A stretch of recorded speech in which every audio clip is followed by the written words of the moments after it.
Y'all, I am divorced. I am motherfucking divorced. Y'all don't even know how good this shit feel. Like, I feel free. I'm divorced, bitch. I told y'all, yeah. Big divorce on paper. And I'm happy about it. Man, my man got a bad bitch in real life. In real motherfucking life. And I ain't never going nowhere. We locked in. You can't compare where you can't compete, stink. Yeah, you know, him, that's me. Bye. July 4th in America, a day when neighbors gather, fireworks light up the sky, and communities come together to celebrate freedom. In Fort Worth, Texas, the summer of 2024 brought exactly that kind of energy to one particular block party. Hundreds of people filled the streets. Music pumped through speakers, and laughter echoed to the warm night air. Among the crowd was Tasha Heyman, a woman whose presence could light up any room she entered. But what started as a night of celebration would end in unspeakable tragedy. As Tasha's phone camera captured the scene around her, the atmosphere began to shift. Reckless drivers tore through the crowded streets. Tension started to rise. The air grew thick with something no one could quite name. And then, in an instant, gunfire shattered the celebration. Tasha's live stream cut off abruptly, leaving her followers staring at blank screens, desperately trying to understand what had just happened. When the smoke cleared and the chaos subsided, Tasha Heyman was gone, killed in a hail of bullets that weren't even meant for her. Her death would expose a web of gang violence, retaliation, and a community gripped by fear. The investigation that followed would reveal that multiple shooters had coordinated an attack in the middle of a crowded celebration, and an innocent woman documenting a holiday became collateral damage. Stay tuned as we reveal everything about this case. Drop a comment and let me know what you think about this story. Welcome to our channel. Make sure to hit the subscribe button. Like and share this video to help raise awareness and spread caution. Let's begin.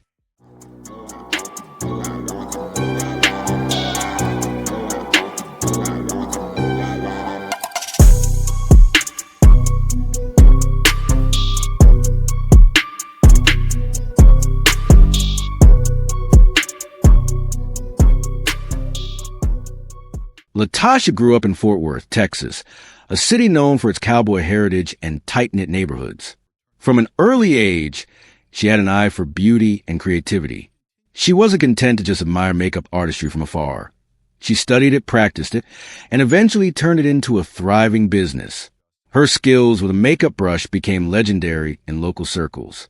Whether it was a bride on her wedding day, a young woman getting ready for prom, or someone who just wanted to feel beautiful, Tasha had the gift of transformation, but her talent was only part of what made her special. Those who knew her described Tasha as warm, genuine, and full of life. She had a laugh that was infectious and a personality that drew people in.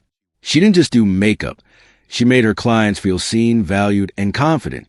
In a world where so many businesses feel transactional, Tasha built relationships. Her clients became her friends, and her friends became her extended family. That 4th of July, Tasha went to the block party for the same reason hundreds of others did: to celebrate, to be part of her community, to enjoy a warm summer night with neighbors and friends. She brought her phone along, as she often did, ready to share the experience with her followers. Going live on social media was second nature to her. She loved bringing people along for the ride, showing them the real moments that made life worth living. Fort Worth lost more than a talented makeup artist that night.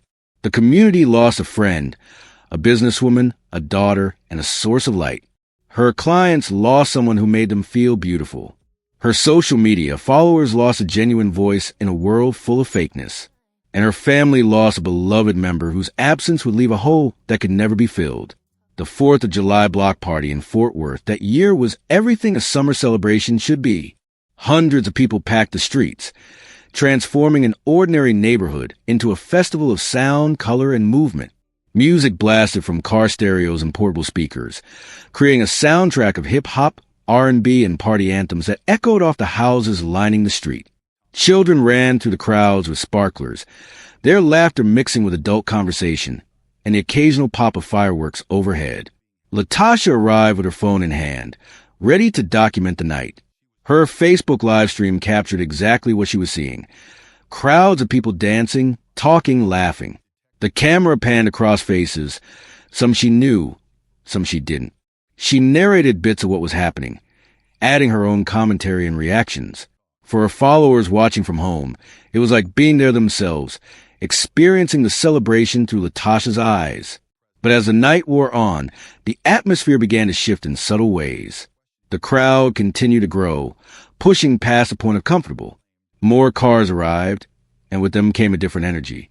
Some drivers started doing donuts in the street, tires screeching, smoke rising from burned rubber.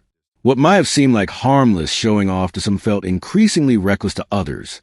The line between celebration and chaos started to blur. Latasha's livestream captured this shift.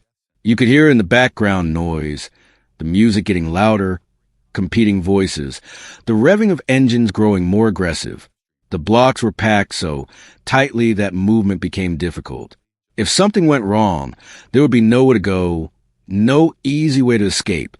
But this was a neighborhood gathering, a place where people felt safe among familiar faces. No one was thinking about danger. No one was expecting violence.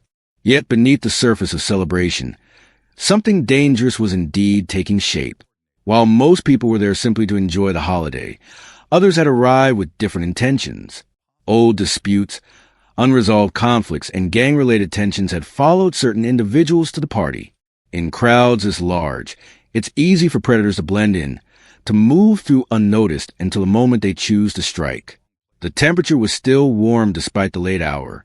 Fireworks continued to pop overhead, their bright bursts of light momentarily illuminating the sea of faces below. To an outsider, it would have looked like pure celebration, a community coming together to mark America's birthday.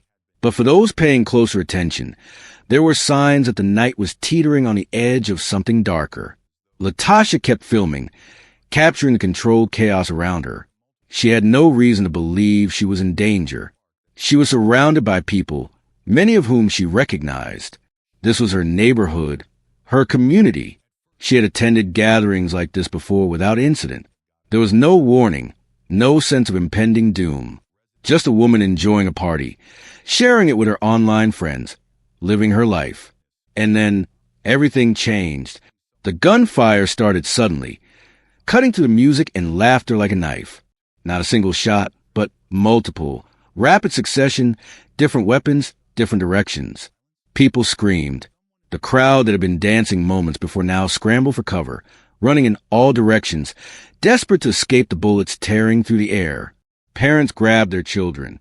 People dove behind cars, pressed themselves against walls, sprinted toward any perceived safety they could find. Latasha's livestream captured the audio of those first shots before the feed abruptly ended. Her phone either fell or the connection was lost. Her followers, watching from the safety of their homes, were left staring at screens that had gone dark, trying to process what they had just heard. In the comments section, panic spread as quickly as it had on the street. People typed frantic questions. What happened? Is she okay? Someone please tell us she's safe. The gunfire didn't stop after the first volley. It continued, shot after shot, coming from multiple locations within the crowd. The shooters weren't firing blindly.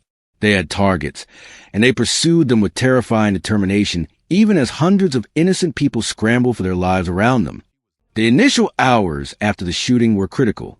Detectives worked through the night, interviewing anyone who would speak with them. But progress was slow and frustrating. In communities where gang violence is a reality, there's often a code of silence that makes investigations incredibly difficult. As the investigation progressed, detectives began to piece together a troubling picture. This wasn't a random act of violence. The shooting had been planned.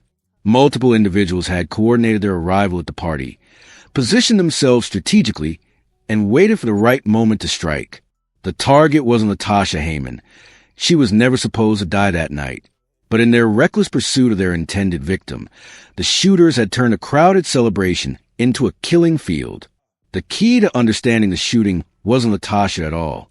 It was Marcus Martin Jr., the other man shot that night. While Latasha's death captured headlines and public sympathy, Marcus was the person the shooters actually wanted. Understanding why someone wanted Marcus dead would unlock the entire case. Detectives learned that Marcus had been involved in drug dealing. In that world, disputes over money and product are common, and they're rarely resolved through legal channels or peaceful negotiation. Marcus had apparently been part of a deal that went bad, specifics about drugs and money that left certain people feeling cheated or disrespected. In gang culture, such perceived slights demand response. Letting disrespect go unanswered is seen as weakness, and weakness invites further challenges. So a plan was hatched. Marcus would be targeted, and the 4th of July block party provided the perfect opportunity. He would be there, surrounded by crowds. The chaos and confusion would provide cover for the shooters to escape. What the planners apparently didn't consider, or didn't care about, was the innocent people who would be caught in the crossfire. As investigators connected these dots, names began to emerge. 3 individuals would ultimately be identified as responsible for the shooting: Todrick Rogers, Javon Matthews, and Darnell Foster. But not all 3 played equal roles. While Rogers and Matthews were shooters, Darnell Foster was something else entirely. He was a mastermind, the person who planned the attack and coordinated the others. Marcus had been involved in a deal that went wrong. The specifics, who owed whom, how much money was involved, what exactly happened, are the kinds of details that get lost in the shadows of illegal activity. What matters is that someone felt Marcus had crossed them. In the hierarchy of street justice, that meant Marcus had to pay a price. The decision to target Marcus wasn't spontaneous. It was calculated.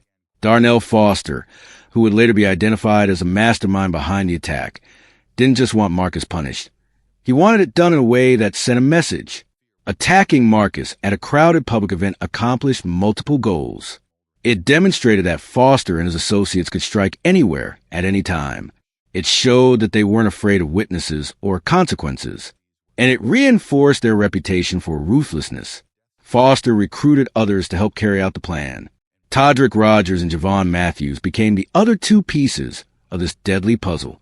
Together, these 3 men coordinated their attendance at the 4th of July block party. They positioned themselves strategically within the crowd. They waited for their moment. And when that moment came, they opened fire.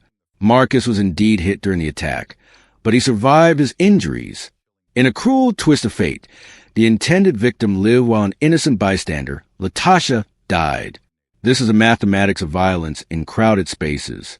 Bullets don't stop after hitting their intended target. They continue traveling. They ricochet. They strike whoever happens to be in their path. When you fire a gun into a crowd of hundreds, you're not just attempting murder. You're playing Russian roulette with every person present. The fact that Latasha had no connection to Marcus, no involvement in any dispute, and no reason to be targeted makes her death even more tragic. She wasn't friends with Marcus. She probably didn't even know him. They were both simply at the same community celebration, and that coincidence cost Latasha her life. Todrick Rogers faced manslaughter charges. The distinction between murder and manslaughter matters in legal terms. Manslaughter typically involves killing without premeditation or with mitigating circumstances. In Rogers' case, prosecutors apparently determined that while he was present and involved in the shooting, his role differed from the others in ways that warranted the lesser charge. He ultimately accepted a plea deal and was convicted of manslaughter. While the specific sentence isn't detailed in the public record, manslaughter convictions carry serious prison time, typically years behind bars, though less than what a murder conviction would demand. Javon Matthews faced more serious charges for his role in the attack. As one of the shooters who coordinated with the others to carry out the plan, Matthews bore direct responsibility for the deaths and injuries that occurred. His case proceeded through the court system, and he was ultimately convicted. The exact nature of his conviction and sentence varies in public reporting, but his involvement in a coordinated shooting that killed an innocent woman ensured he would face significant prison time. But the most serious consequences were reserved for Darnell Foster, and rightfully so. Foster wasn't just one of the shooters.